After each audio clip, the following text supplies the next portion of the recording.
कहले ओडिशा माटी रे जड़े महापुरुष अर्थात वीर पुरुष जन्मग्रहण करते कटक सहर में पिता ना दानिकनाथ बोस से जड़े से ही समय सहित कौन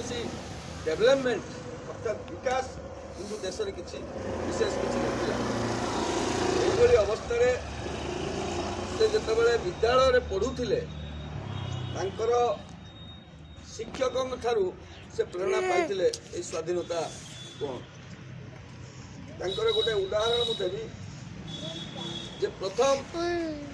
से कटक कॉलेज स्कूल पढ़ुवा बेले भारतवर्ष स्वाधीनता संग्राम जड़े महान शहीद खुदीराम बोस जे कि मात्र 18 वर्ष बयस ब्रिटिश सरकार फांसी खुंटर झुले देते एत बड़े जड़े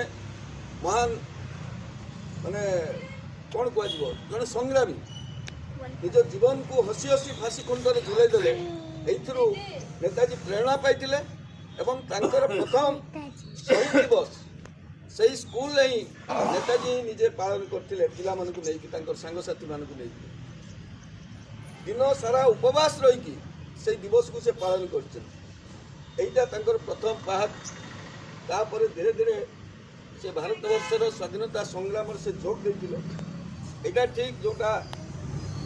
कहले से समय दुईटा धारा रंजिता मल्लिक जो कथा कहले एक्चुअली दुईटा धारा से गोटे हूँ आपोषकामी धारा आ गोटे हूँ आपोषहीन धारा आपोषकामी धारा गांधीजी नेतृत्व में गोटे आंदोलन चलता आपोषहीन धारा ये प्रतीक थे नेताजी सुभाष चंद्र बोस उद्देश्य था भारतवर्ष खाली स्वाधीनता हेल्ले हम नहीं स्वाधीन तो हम कि खाली स्वाधीनता हेल्ले कौन हम स्वाधीन कहले जोटा बुझाए गोटे देशर समग्र जनसाधारण तार अर्थनैतिक राजनैतिक सामाजिक सांस्कृतिक नीति नैतिकता चरित्र शिक्षा दीक्षा सबू दिगरू स्वाधीनता पाइबा दरकार किंतु यही जो आकांक्षा थिला से अनुजाई से देशर जनसाधारण को संगठित करुले विशेषकर देशर छात्र युवक समाज को से प्रेरणा देते जे देश स्वाधीनता हासिल करने को हेले ताले निजको से माने साहसी हेबाक पड़ो से गोटे आह्वान आपण मैंने समस्ते जानिथिबे से कही मते रक्त दियो मु तुमको स्वाधीनता देबी यार अर्थ कौन यार अर्थ जे से रक्त चाहूले ताउनी